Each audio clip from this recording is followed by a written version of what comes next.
the Chinese government, the CCP, is using birth tourism on an industrial scale. Our federal government has no idea. The notion that somebody can literally drop off their pregnant wife, gives birth here, and as soon as the baby is able to get on a plane, you're flying back to China. You have anywhere from 50,000 to 100,000 Chinese nationals a year doing this for 13 years. Not to even mention the issue of surrogacy. They're going to be voting in our elections. In this episode, I'm sitting down with investigative journalist Peter Schweizer, the author of multiple New York Times bestsellers, including most recently, The Invisible Coup. They favor mass immigration. Why? Because they see it as having a transformative effect on American society. It's the way to kind of remake society in the vision that they want. This is American Thought Leaders, and I'm Yanya Kellick. Peter Schweizer, so good to have you back on American Thought Leaders. It's always great to be with you. Thanks for having me. So congratulations on, at the very least, being at the top of Amazon with your new book. That's kind of an unbelievable achievement in itself. I read it through and I discovered so many things that I didn't actually know about. Like, for example, that there's a template of weaponizing migration in 1980, right? The Mariel boat lift in Cuba. Why don't we just start with that? And we're going to jump into all things China, because you know that's what I'm always most interested in. But there's actually a template for weaponized migration. I didn't know. What is it? Yeah, it's interesting. We've been having this national conversation about immigration as it relates to things like jobs and crime on our streets. But this issue of weaponized immigration is new in a lot of respects for a lot of people. But we've actually experienced it. And there was a government study that was done probably 20 years ago or so that looked at what were the most successful attacks on the United States. Number one, of course, was 9/11. Number two was Pearl Harbor. Number three was the Mariel boat lift. And the Mariel boat lift was weaponized immigration. And what happened was that there was a growing cry in Cuba for people who wanted to leave Cuba to come to the United States. So Fidel Castro said, we're going to turn this into a weapon. So what they did was, seated among people who just wanted freedom in the United States were people from insane asylums that were released with this group, criminals, intelligence officers. So there were 125,000 Cubans that came, but it caused a huge problem with the growth in drug networks, crime in our streets, intelligence and subversion by the Cuban government.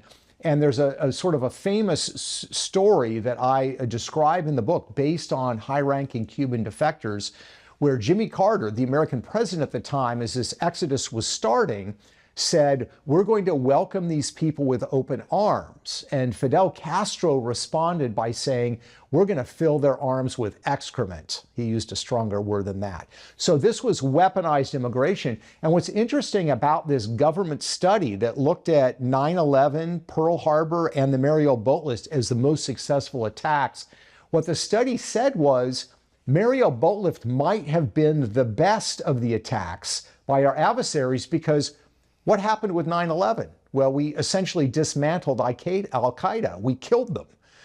Pearl Harbor, we defeated the Japanese Empire. But with the Mariel boat lift, when you weaponize immigration, who do you attack? Who do you bomb? Who do you go after on the battlefield? And it creates this weird mixture, because you have a whole bunch of people who are, dissidents from communism, who deserve support, 100%. Who are going to be amazing Americans. These are some of the, it's kind of shocking how many of the immigrants are so unbelievably pro-American, yes, right? Yes. Because we see the other side of that too. But now you have kind of this mix, so it makes it hard, right? It makes it hard to kind of figure out who's who. And it's easy to attack also. Hey, why are you against immigrants? Yes, it's like, exactly. well, I'm not against immigrants. I'm just against those people. Yes, right. And the weaponization of immigration. I think what we have to understand is that immigration 50, 100 years ago, it was overwhelmingly people making individual decisions. I want a better life.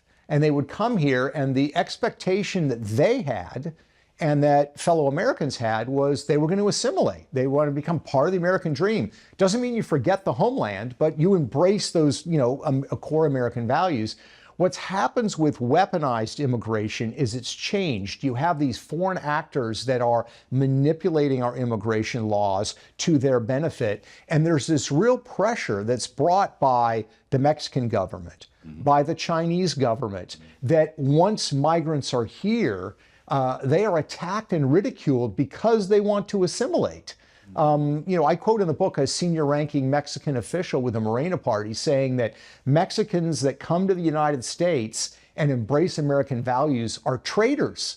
They're traitors to Mexico. And he says that President Sheinbaum agrees with him.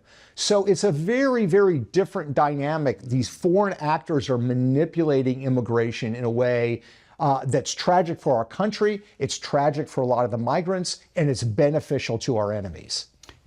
Just even the concept, right, that assimilation was something that was we had to kind of focus on and make happen, right? I mean, I'm Canadian. We escaped communist Poland. My parents did not want to live in a communist society. That was the reason. Yes. We ended up there, right? And so it was just obvious that we want to leave that part behind, but we want to learn Polish. I learned it. I'm a native speaker, so yeah. Exactly what you're talking about, but it never occurred to me until I did a few interviews back in 2019, 2020. The bad things of the culture can be important, and if there isn't an obvious expectation of assimilation, you're going to be importing that thing. Yes, exactly. Right? And it's kind of obvious when you say it, but it wasn't obvious to me, and probably still isn't obvious to a lot of people. Yeah, and you think when you're coming from let's say a country that's been torn by war, that has oppression, that has, let's say, some real cultural challenges, you're bringing that with you when you come to the United States. And people don't choose where they're born. We understand that. But the notion that if you come here from a culture that, let's say, has all sorts of issues in terms of the way they treat women, the way that they value or don't value private property and privacy and individual rights, that's going to have huge repercussions. And the problem is compounded by the fact that not only do you have these foreign actors that are fighting against assimilation, you have domestic actors. One of the things I do in the book is quote a lot of progressive activists who talk about the fact that they favor mass immigration. Why? Because they see it as having a transformative effect on American society. It's the way to kind of remake society in the vision that they want, not where America is today or not where even the American people want to go. This is where I want to go as an activist, and I see these migrants as a tool for my political weaponization. And they're quite explicit about it. I mean, that's the thing that's shocking. So I think we need to wake up to that fact. The migration we're dealing with today is weaponized. It's very different than 50 and 100 years ago. It doesn't mean that we shouldn't have immigration. My parents immigrated from Europe. I think it's a wonderful, beautiful thing, but we have to understand what's going on and deal with this weaponization first. And then we can have the broader conversation about the level of legal immigration that we want. So right now, probably the last thing you want to be seeing is a pitch from Jan, but I want to encourage you to subscribe to the Epoch Times. It is how we keep the lights on. It is how we keep these interviews coming. Just hit the link below and subscribe to the Epoch Times. And it's just the thing that really struck me reading your book, right, is that there's so many different players for whom this is kind of a success, right? Yeah. So you have people that are, there's people that are looking to have increase the voting bloc, for example. They believe that's going to work for them. That seems to be one of the efforts. Another one is just people who want to destabilize, right? This is going back to the Mero boat lift. You think about this Cloward-Piven strategy type approach where, you want to kind of like blow out the economy so you can transform it into a more socialist economy. That's nuts, but there's people like working on that too, apparently, right? 100%. And then there's people, for example, and the whole Mexican example is fascinating, right? This idea that there's this manifest destiny, we need to reconquer the South, and this we can just do it. Even if there's a border, we can have it, right? I mean, that's the kind of stuff you describe in there. It's kind of, so there's all these different actors, and it almost seems like there's a lot fewer up until recently that were like, hey, wait a sec. right? Yeah.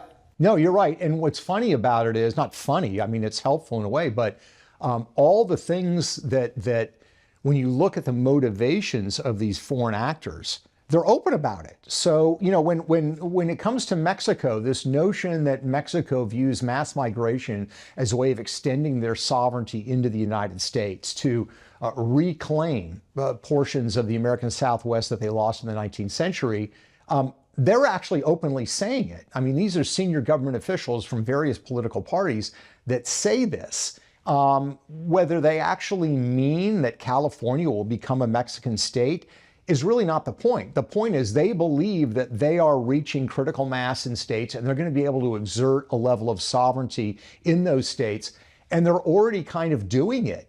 You have this bizarre situation where in the Mexican Senate and in the Mexican Chamber of Deputies, which is their Congress, you have representatives that live in the United States, and their job is to represent Mexican Americans that live in the United States before the Mexican government. That's a massive intrusion in our sovereignty. So you have a Mexican senator who lives in Arizona, is representing Mexican Americans in Arizona, who is in the Mexican Senate introducing legislation, voting on bills, advising the government how to help Mexican Americans in the country. And they talk about the fact that the Mexican diaspora in the United States is a quote unquote strategic resource that can be used for the benefit of the Mexican government. I mean, it's to me, it's shocking. Well, and then just all these, an order of magnitude more consulates than even the Chinese have. The Chinese Communist Party has these police stations which act like these little outposts. But here you have, 50 plus overt actual consulates. I mean, that's beyond, I think, well beyond any other country. Right? Yes, yeah. If I remember correctly, China and the UK, I think, have 6 or 7 consulates in the United States. Mexico has 53. And one of the things you discover is that these consulates, in addition to doing their sort of regular consular behavior, there's also a lot of evidence they're getting involved in American domestic politics, meaning, supporting certain candidates, certain political parties. There was a meeting in May of 2024. We got a copy of the transcript of the meeting at the Mexican consulate in Oklahoma City, of all places. And they brought together consular officials from around the country. There were Democratic Party activists there.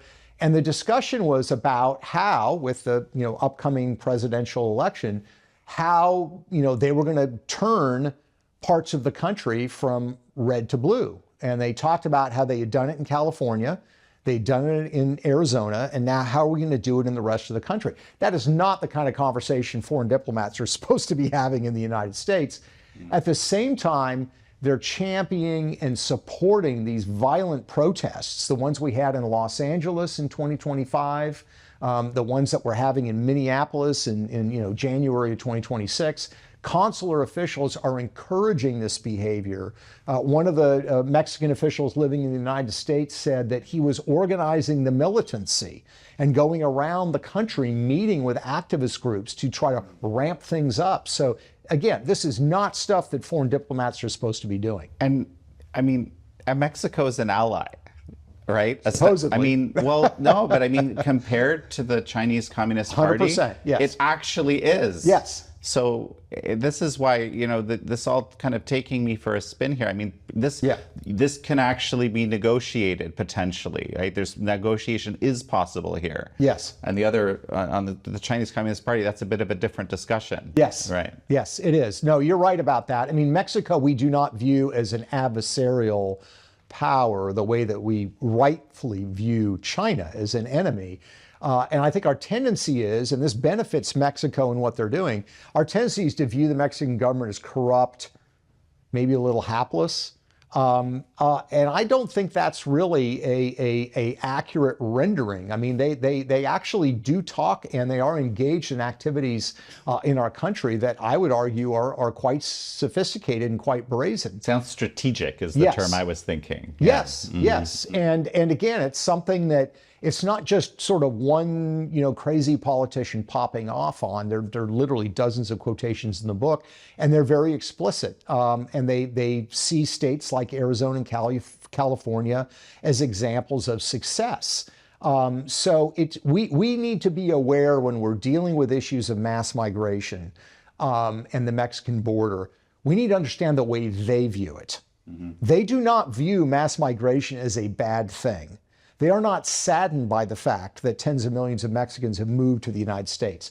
They view it as a positive thing, not only because of the billions of dollars they get in remittances, but also because of this strategic sense that they have, that California, Nevada, these states, the American Southwest, it's their land. They view it as their land, and this is an opportunity to reoccupy it and to use it in a manner that benefits what they call Greater Mexico. So now, during what's been dubbed the surge, right, in the previous administration, all these people coming through, there was a sizable number of Chinese nationals. There were military-aged males that were described. You don't focus on that aspect of the weaponized migration from the CCP's side, from the Chinese Communist Party side, but how serious of an issue is that? Was there a kind of a fifth column pushed into America through that? How do you view that? Yeah, I think so. And I mean, you've done some reporting on this, as other people have, and I think it's true when you realize that a lot of the criminal networks that operate in the United States, Chinese organized crime, these individuals would come and connect up with them. We know in the state of Maine, for example, you've covered this, with all the illegal marijuana growths. When they go and find out who's running these operations, they're people that are illegally in the country, some of whom came through the border in Mexico. So are there individuals there that are escaping communism and want to be part of the American system? Yeah, there are.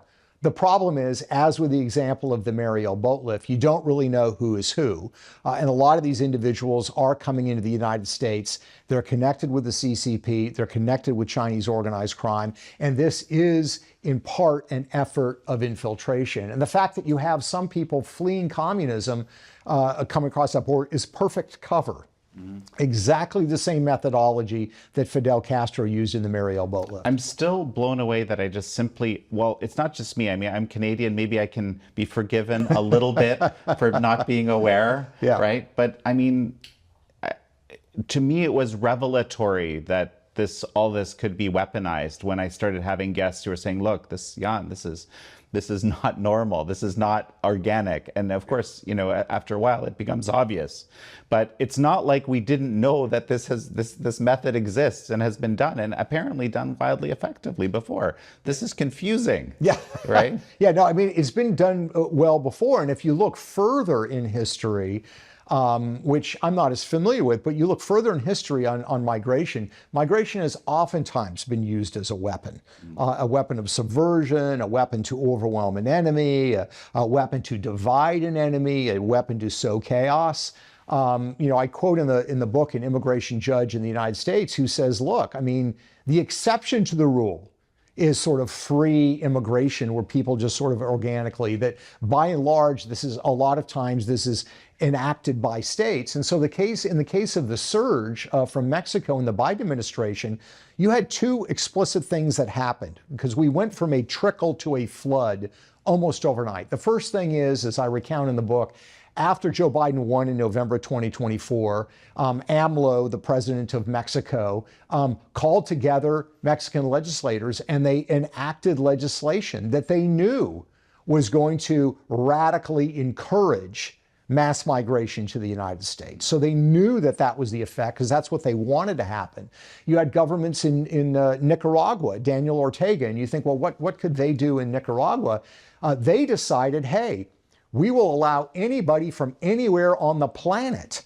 If they fly to Nicaragua, we will give them a visa and we will take them to the border so they can head north and go into the United States. And you literally had millions of people coming from Africa, from Latin America, from Asia, who flew to Nicaragua on these chartered planes and then would head north. So this was all intentional and directed. And this is so, I mean, the really important thing it's this mix. It's this mix of people. Yes. Some of whom genuinely need help, some of whom are just economic opportunists, some of whom are actual bad actors, and some of whom who are criminals and insane people that are being pushed to destabilize. Yes. And you have to kind of, and it's obviously very difficult to sort out, especially when there's this kind of mass surge happening. Exactly right. I mean, that's the dilemma when you have a country like the United States that immigrants helped to build. I mean, they were a vital component to it.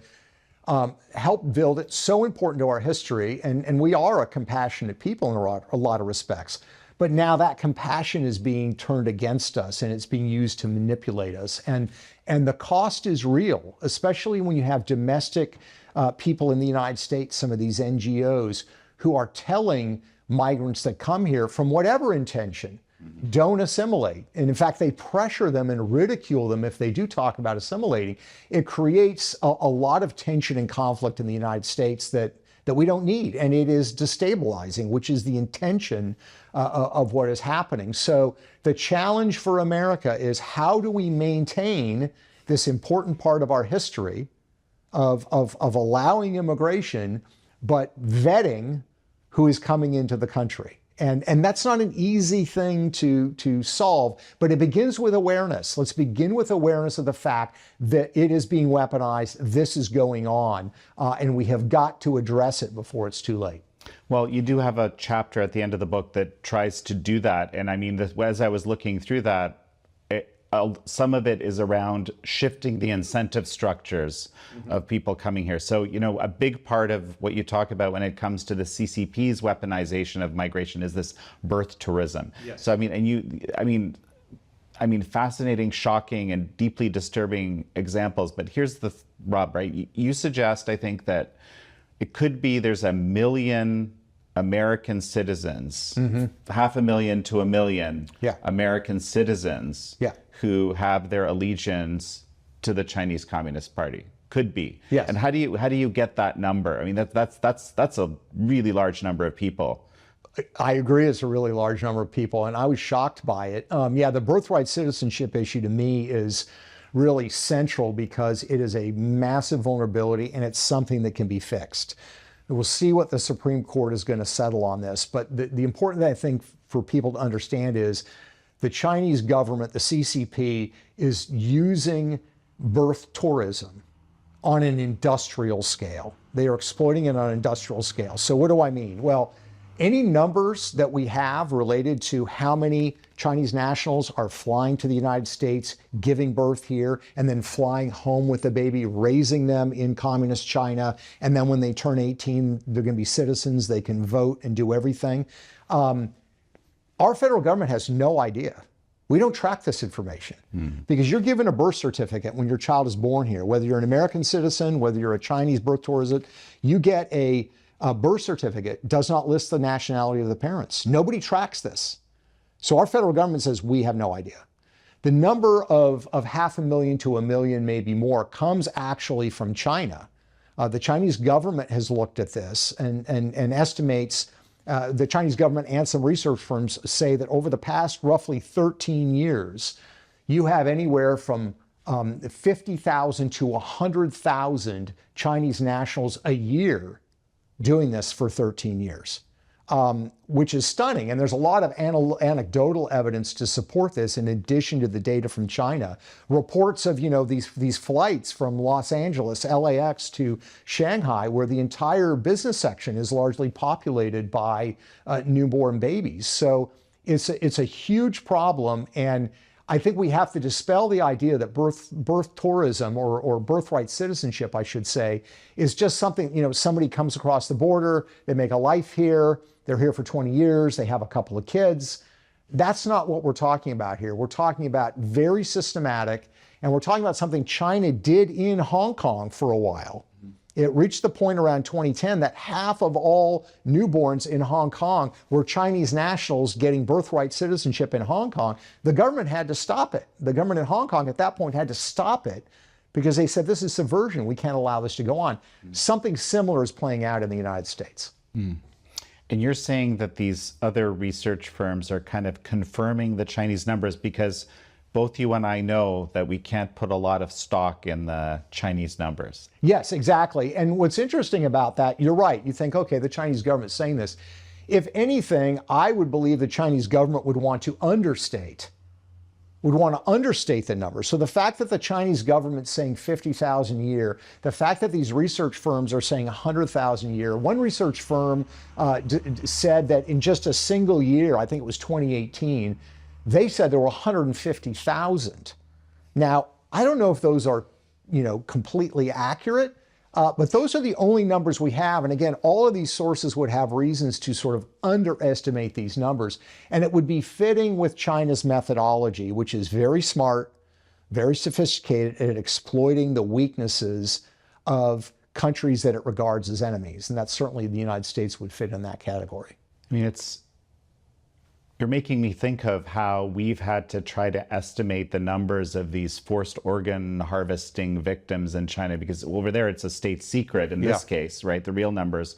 So you have to say, well, how many hospitals have been built? How many beds are in those hospitals? There's some of these numbers do exist that are focusing exclusively on transplants, or how many wards, and eventually you kind of glean some sort of horrible estimate, right? Yes. Which is what we've done, but we should be doing better with our statistics here. It's kind of unbelievable what you're telling me, because, it's not like it would be hard to gather that data if you chose to. Yes. Right? Yes, exactly. And what it really comes down to is local governments who are issuing birth certificates, locations of birth. Nobody's collecting that data, and nobody is including the nationality of the parents. And which would seem like it would be an obvious thing to do. Right.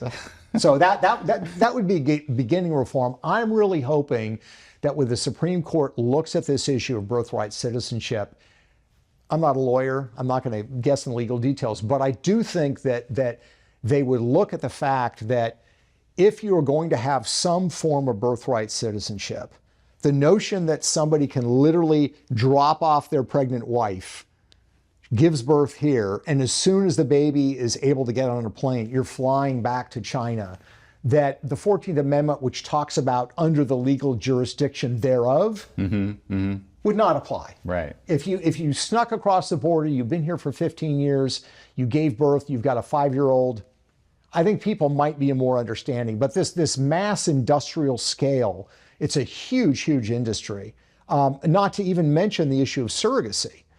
Which is an offshoot of that, where you have politically connected elites in China who are hiring women in the United States to carry their children. They call them carriers, and these women, they're American citizens. They're paid $50,000-$60,000. They get the sperm, or maybe sometimes the sperm and the egg, from a couple in China. The child is born here. The child is born here is not only getting citizenship because of birthright citizenship, they're getting it because the birth mother is an American citizen. And we have no numbers on that. We have a couple of anecdotal stories. We have a case the Wall Street Journal mentioned of one single man, a billionaire in China, who, according to the Wall Street Journal, has more than 100 children born this way that are presumably going to be American citizens. So it's a massive, massive vulnerability, and we've got to wake up to it. Tell me about UN USA. Yeah, UN USA is one of these birth tourism companies. And what they do is they have websites. They freely advertise in China. I mean, here's the mystery point. I think we know the answer in explaining the motive of why China's doing this. But China began running articles in the People's Daily, the flagship publication of the CCP, began running articles in 2011 about how you have a right to do this. They're telling Chinese elites, you have a right to go to the United States. The 14th Amendment is going to make sure that your child will be a U.S. citizen. And so the first question would be is, why are they actually advertising this? And I think we know because And I'll just qualify here. This means that this is the regime saying, we want you to know this, yes, and we want you to do this. This is not casual. Exactly right. Exactly right. Signaling, exactly right. Very, very well said.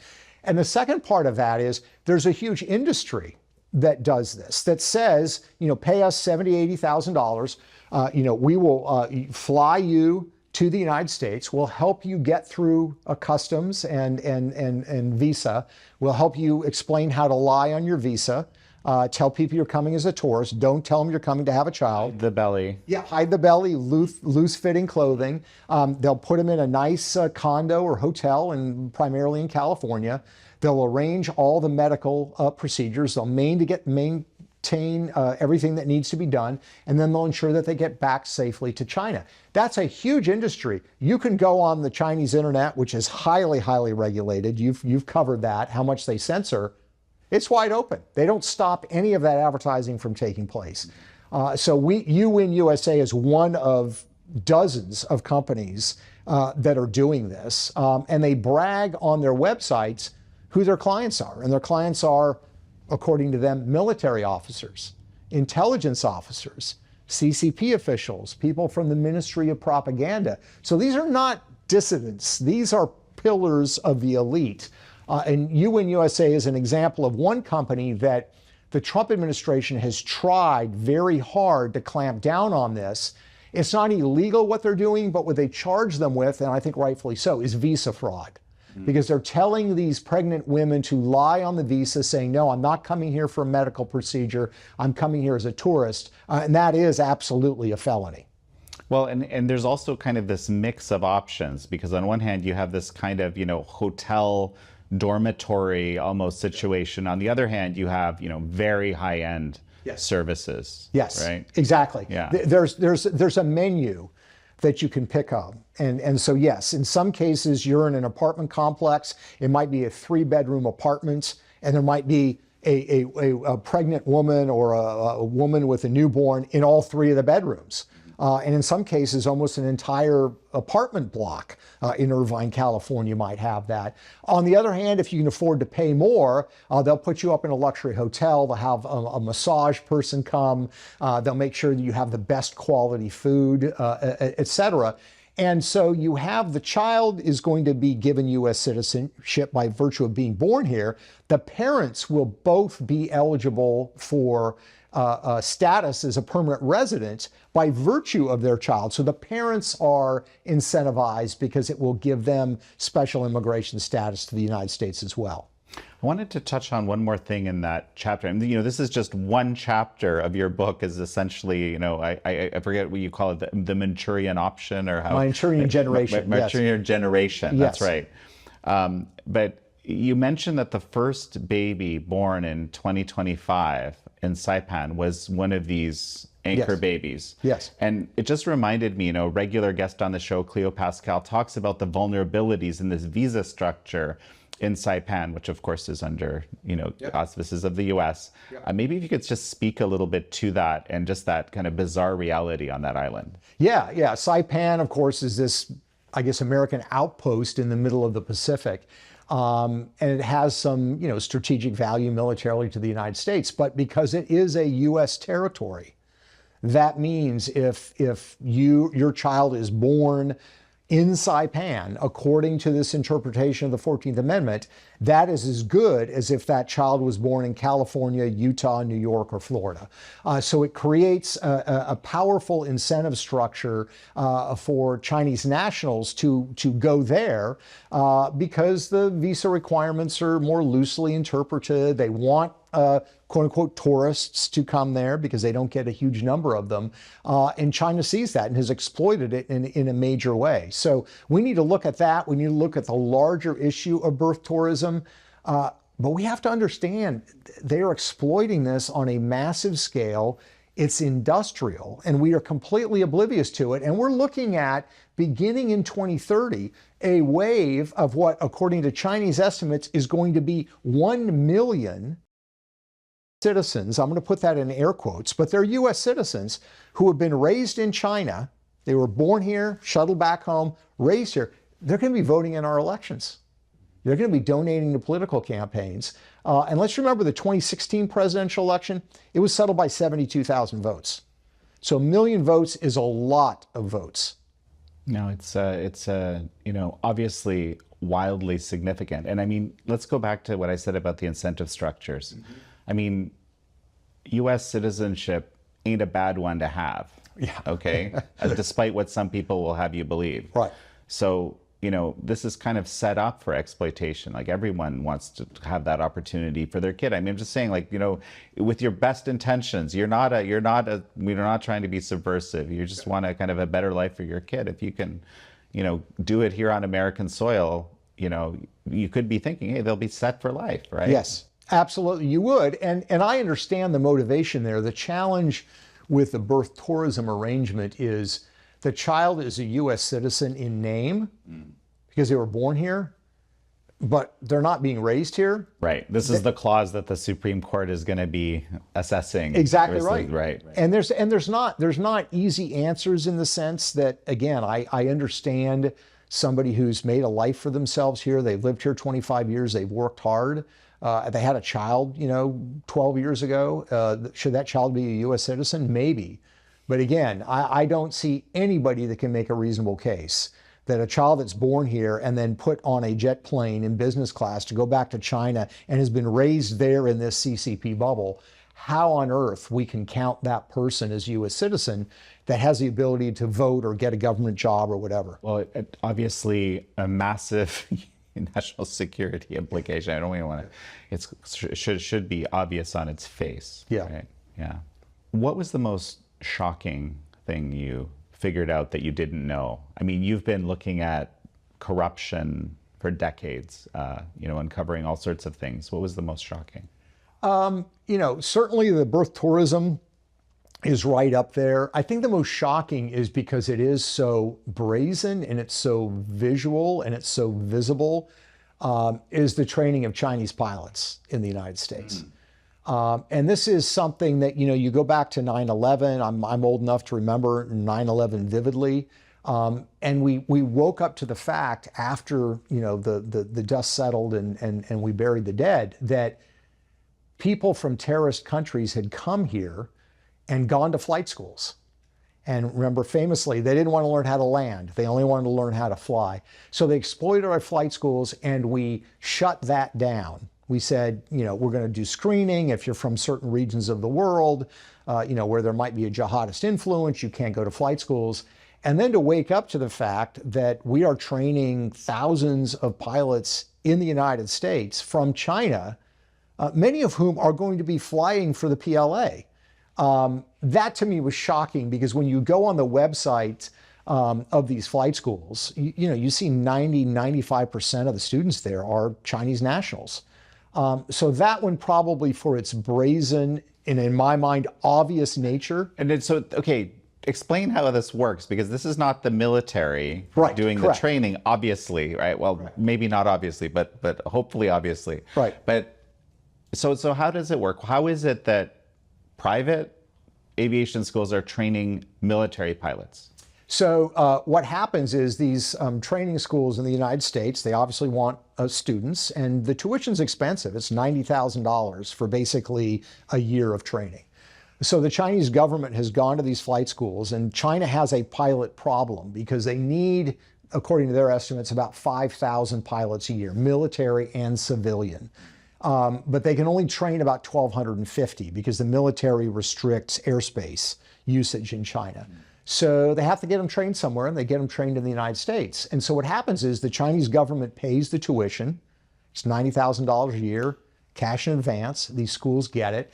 And the pilots come and train here. It's basic flight training. When they go back to China, the cream of the crop go to the PLA for more advanced training. So what you're, becoming a pilot's a lot like becoming an athlete. You crawl, then you learn to walk, and then you learn to run. Well, we're teaching them to walk. We're giving them the basic flight training, and we should not underestimate that. I mean, this is a year-long process. You're learning the basics of flight training. They wouldn't be learning this elsewhere.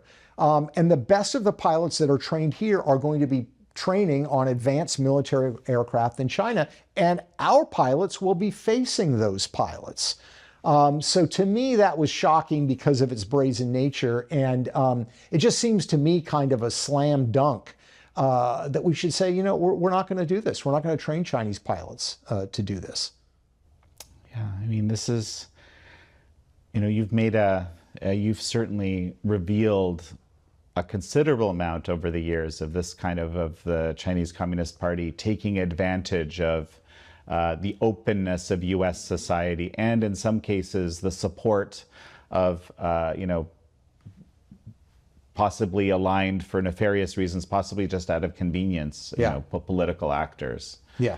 And it just sort of, we don't even know like where this ends. I mean, it was stunning to me, to this revelation as well. But how many other scenarios like this we just didn't think to look, right, or exist right now? Oh yeah, I mean, look, I spent 2 years researching this book with my research team.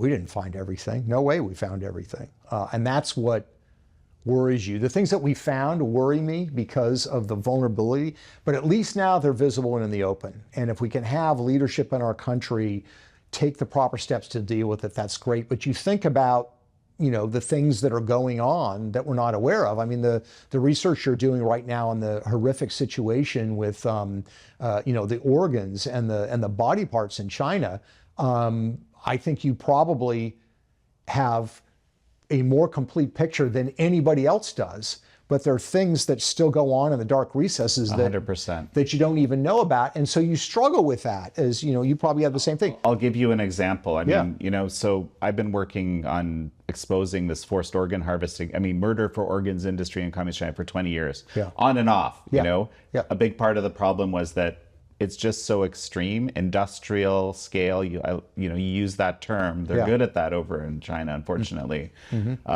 Murder of people for organs. People just at some point would clue out and not want to know. And I understand. And I was sympathetic because I was the same way at the beginning. Yeah. I got a report probably 6 months ago about farming of children for this. Okay. And the moment I saw it, those same feelings, I've been desensitized to forced organ harvesting. I've been working on it for so long, but it just took me back to me not wanting to know. It took me days to read the report in the first place, but I kind of knew already because of the twisted incentive structures that exist that, it's almost certainly happening. And, now that we're digging in to try to understand what's the scale, how much of this is happening, using surrogacy.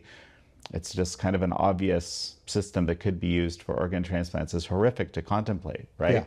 Yeah. But there's sort of, for people that are just learning about that story or the stories I'm working on, there's this sort of cognitive disconnect because it seems so divorced from what they believe is. Surely somebody's taking care of that. Surely, if this harvesting is taking place, the major media outlets would be covering it. No, it's not. So it takes a while for the imagination of the general public to really catch up with the facts and what the reality are. And we just don't want to know. And this is what I mean. The moment I conceived of it from this report, I knew it was almost certainly happening.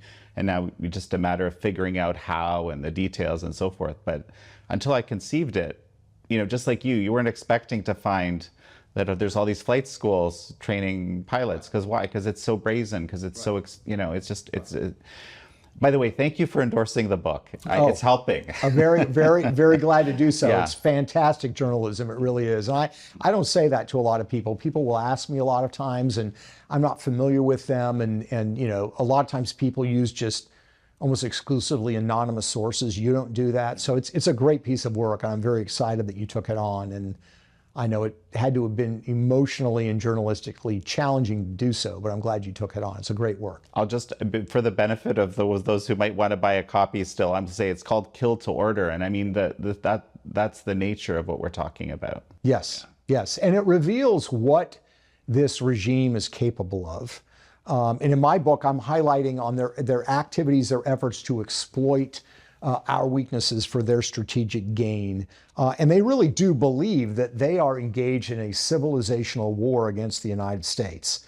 This is not about just spheres of influence or military competition or we want more of this market. That is all a byproduct of this civilizational war.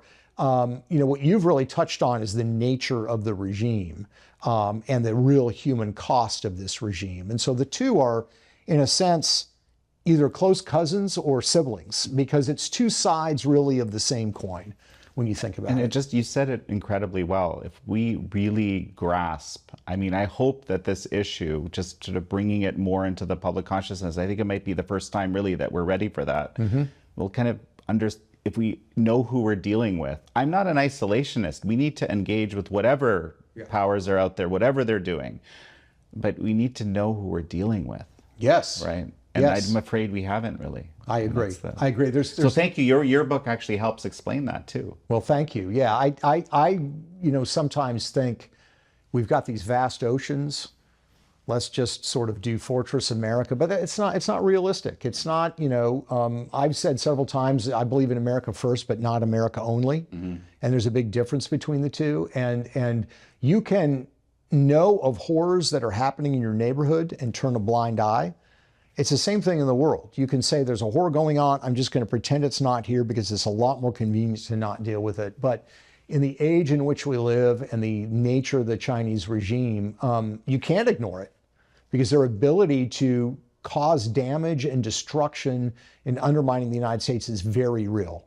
And we should not underestimate that. And subversion is a central project of every communist regime, including Cuba, has been, I mean, as you demonstrate, right, has been unbelievably effective as this tiny country, right? Yes. But with this revolutionary fervor, has been incredibly effective in harming this country. And I mean, the CCP is just a whole different scale, right? Yes, yes. And the question for me is, I do believe freedom wins in the end, but I don't say that naively that, oh, it's just going to kind of happen. You have to actually fight for it and make it happen. But I do believe it's the superior system. It's the more humane system. It's the one that people generally, not everybody, but generally people want to live in this kind of system. They don't want to live in that system. But when you're dealing with fear, when you're dealing with a tyrannical government that sows fear, and you're dealing with a regime that is using our good nature against us in the subversion form, whether it is birthright citizenship, whether it is the training of pilots, you have to wake up to that fact. Just because we have the better system that people aspire to does not mean we're actually going to win. We have to make sure that we win. And that begins with, I think, waking people up to what they are exactly doing in our country. Peter Schweizer, it's such a pleasure to have had you on. It's great to be with you always. Thank you so much. And I'm very much looking forward to your book. Thank you all for joining Peter Schweizer and me on this episode of American Thought Leaders. I'm your host, Jan Jekielek.